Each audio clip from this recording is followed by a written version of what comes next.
Albéric Tellier, bonjour. Bonjour. Vous êtes professeur à l'Université de Caen, vous êtes directeur du Master en Management de l'Innovation. Vous êtes venu sur ce plateau nous parler de plusieurs cas de disques qui peuvent inspirer les managers de l'innovation, en tout cas quelques bonnes pratiques à reprendre. Tout cela est à lire dans Bonne Vibration, quand les disques mythiques nous éclairent sur les défis de l'innovation aux éditions EMS. Alors dans les précédentes interviews, vous nous avez parlé de James Brown, vous nous avez parlé de Prince. On va s'intéresser à Marvin Gaye cette fois-ci avec le cas de cet album What's Going On. Est-ce que vous pouvez déjà nous raconter l'histoire, la genèse de cet album What's Going On de Marvin Gaye?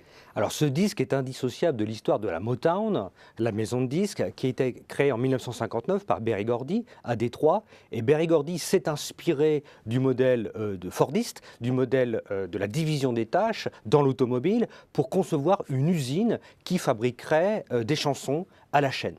Il rencontre un succès incroyable puisqu'entre 1960 et 1969, 79 hits de la Motown vont occuper les toutes premières places du hit parade américain avec des stars, Smokey Robinson, Stevie Wonder et même Michael Jackson avec les Jackson 5. Donc c'est une organisation qui exploite une formule et de manière tout à fait efficiente et efficace.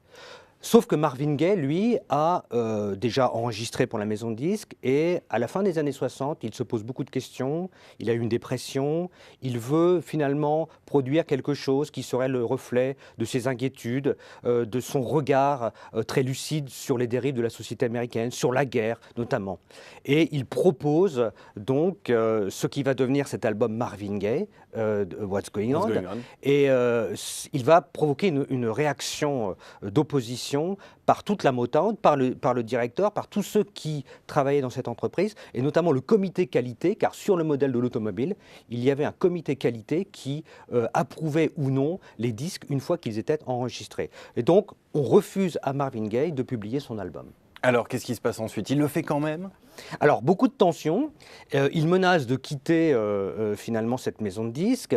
Il est marié avec une des filles de Berry Gordy, donc il a quand même la possibilité de négocier auprès du grand patron. Au final, le disque sort avec très peu de soutien, au départ avec un nombre d'unités fabriquées qui est très réduit, et ça va être un succès incroyable, le plus grand succès de l'histoire de la Motown, plus de 2 millions d'albums vendus en moins de 2 ans, et donc ça va être un succès qui va dépasser évidemment tout ce que les responsables de la Motown pouvaient envisager. Donc là, si on raisonne en termes de leçons pour l'innovateur, on est en quelque sorte dans ce besoin de transgresser les règles, d'aller au défi avec la hiérarchie, un petit peu comme ce qu'avait fait James Brown avec Live at the Apollo. Oui, en fait, ce que montre cet exemple, c'est qu'une organisation n'est pas faite pour innover.